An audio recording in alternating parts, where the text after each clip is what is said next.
അപ്പോൾ അതിരപ്പള്ളിയിലെ മസ്തകത്തിന് മുറിവേറ്റ ആനയും നമ്മളിപ്പോൾ പരിചരിക്കാനുള്ള ശ്രമത്തിലാണ്. ദൗത്യസംഘം കണ്ടെത്തി എന്ന സന്തോഷകരമായ വാർത്ത വരുന്നു. വെറ്റിലപ്പാറ പുഴയുടെ തീരത്തുള്ള തുരുത്തിലാണ് ആനയെ കണ്ടത്. ആന അവശനിലയിൽ തന്നെയാണ്. 2 ദിവസമായി ദൗത്യസംഘം ആനയ്ക്കായുള്ള തിരച്ചിലായിരുന്നു. വിവരങ്ങളുമായി ജെയ്സൺ ചാമോളപ്പിൽ ചേരുന്നുണ്ട്. സ്ഥലത്ത് ജെയ്സൺ ഉണ്ട്. Jason, good morning Jason. ജെയ്സൺ, ഇപ്പോൾ പകർത്തുന്ന ഈ ദൃശ്യങ്ങൾ തത്സമയ ദൃശ്യങ്ങളാണോ? ഇത് നമ്മളുടെ മസ്തകത്തിൽ പരിക്കേറ്റ ആനയുടെ ദൃശ്യങ്ങളാണോ ഈ കാണുന്നത്? 2-ൽ-1. Good morning. Very good morning Arunkumar. ഇപ്പോൾ നാം നിൽക്കുന്നത് ആ 4 ആനകൾക്കൊപ്പം, അതിന് 3 ആനകൾക്കൊപ്പമാണ്. നമുക്ക് ആ ദൃശ്യങ്ങളിലേക്ക് പോകാം. ഇപ്പോൾ ആ വിൻഡോയിൽ നമുക്ക് അല്പം മുമ്പ് ആനകളെ വളരെ അടുത്ത് കണ്ടതും ഇപ്പോൾ ലൈവ് ദൃശ്യങ്ങളാണ്. ഇപ്പോൾ 4 ആനകളുണ്ട് ആ തുരുത്തിൽ. അതിന് ഒരു ഇല്ലിക്കാടുണ്ട്, അതിനരികിൽ ഒരു മുളങ്കാടുണ്ട്, അതിനപ്പുറത്ത് മരമുണ്ട്. അവിടെ 4 ആനകൾ മുകളിലേക്ക് മണ്ണിട്ട് നിൽക്കുന്നത്. അതിലൊന്നാണ് ഈ മസ്തകത്തിന് പരിക്കേറ്റ ഇപ്പോൾ തിരഞ്ഞുകൊണ്ടിരിക്കുന്ന ആന. കുറച്ചുകൂടി സൗകര്യമായിരിക്കുന്നു, എളുപ്പമായിരിക്കുന്നു എന്ന് നമുക്ക് പറയേണ്ടി വരും. നമുക്ക് ആ ദൃശ്യങ്ങളിലേക്ക് പോയാൽ വ്യക്തമാകുമോ എന്നറിയില്ല. എങ്കിൽ പോലും തുമ്പിക്കൈക്കിട്ട് മുകളിലേക്ക് നാം കഴിഞ്ഞ ദിവസം കാണിച്ചിരുന്ന അതേ ദൃശ്യങ്ങൾ തന്നെയാണ്, അതേ രീതിയിൽ തന്നെയാണ് ഈ ഇപ്പോഴും ആന ബിഹേവ് ചെയ്യുന്നത് നമുക്ക് പറയാൻ പറ്റും. അതിൽ കൂടെയുള്ള 3 ആനകളും അത് തുമ്പിക്കൈ ഉയർത്തി താഴെ നിന്ന് മണ്ണെടുത്ത് നിറയിലേക്ക് മസ്തകത്തിലേക്ക് ഇടുന്നുണ്ട്. ഇനി എളുപ്പത്തിൽ തന്നെ ഡോക്ടർ അരുൺ സക്രിയയ്ക്ക് കാര്യങ്ങൾ എളുപ്പമാകുമെന്ന വിശ്വാസമാണുള്ളത്. കഴിഞ്ഞ 24 മണിക്കൂറിലധികം ഈ ആന മറഞ്ഞിരിക്കുകയായിരുന്നു എന്നതാണ് ഇന്നലേക്ക് ദൗത്യം വലിയ പ്രതിസന്ധിയിലാക്കാൻ ഇടയാക്കിയ കാരണം. പക്ഷേ ഇവിടെ നിന്നുകൊണ്ട് ആനയെ വെടിവെക്കുക, മയക്ക് വെടിവെക്കുക എന്ന് എളുപ്പമല്ല.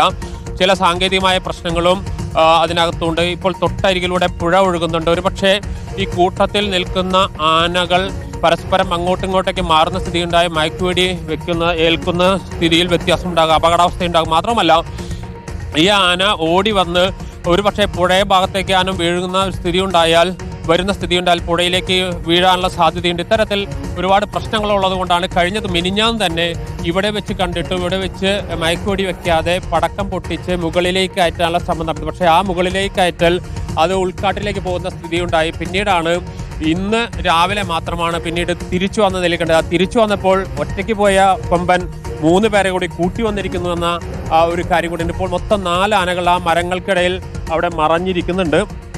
അല്പസമയത്തിനകം ഡോക്ടർ അരുൺ സക്രിയ സ്ഥലത്തെത്തും. പക്ഷേ ഞാൻ നേരത്തെ പറഞ്ഞ പോലെ തന്നെ ഇവിടെ വെച്ച് മയക്കുവെടി വെക്കുന്ന സാധ്യത തീരെയില്ല.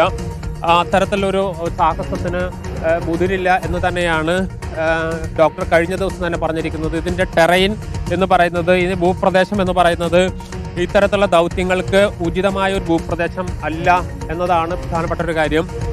പുഴയും അതുപോലെ തന്നെ കുറ്റിക്കാടുകളും അത്തരത്തിലുള്ള വളരെ സങ്കീർണമായ ഒരു പ്രദേശമാണ് ഇത്. അതുകൊണ്ട് തന്നെ ഇത്തരം ഒരു മേഖലകളിൽ വളരെ നിരപ്പായൊരു സ്ഥലത്തേക്ക് ആനയെ എത്തിക്കുക, അതിനുശേഷം മാത്രമായിരിക്കും മയക്ക് വെടിവെക്കുക. പക്ഷെ ഒരു ആശ്വാസം എന്ന് പറയുന്നത് കഴിഞ്ഞ 3-4 ദിവസമായി അരുൺ സക്രിയ തന്നെ എത്തിയിട്ട് 3ാമത്തെ ദിവസമാകുന്നു. അതിനു മുൻപ് ഇവിടെയുള്ള ഡോക്ടർമാർ, വനം വകുപ്പിൻ്റെ ഡോക്ടർമാർ നടത്തിയ പരിശോധനയിലും അതുപോലെ തിരച്ചിലൊക്കെ ഒന്നും ചെയ്യാൻ കഴിഞ്ഞിരുന്നില്ല.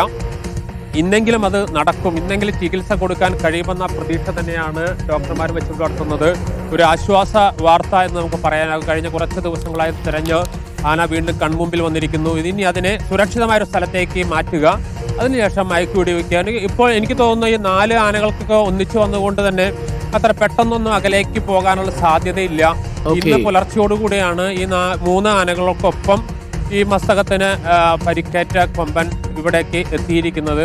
എന്തായാലും വേറൊരു സ്ഥലത്തേക്ക് അവർ പോകുന്നില്ല, അവിടെ തന്നെ നിലയുറപ്പിച്ചിട്ടുണ്ടെന്ന ഒരു ആശ്വാസമുണ്ട്. അതോടൊപ്പം തന്നെ ഇപ്പോൾ ഉദ്യോഗസ്ഥർ, അതായത് ഡോക്ടർമാരും അതുപോലെ തന്നെ വനപാലകരൊക്കെയും ഈ പരിസരത്തേക്ക് എത്തിക്കൊണ്ടിരിക്കുന്നു. അരുൺകുമാർ. Okay, thank you. നമുക്ക് കൂടുതൽ ദൃശ്യങ്ങൾ കൊടുക്കാം, കൂടുതൽ വാർത്തകൾ കൊടുക്കാം. ഡോക്ടർ അരുൺ സക്രിയയും സംഘവും സ്ഥലത്ത് തന്നെയുണ്ട്.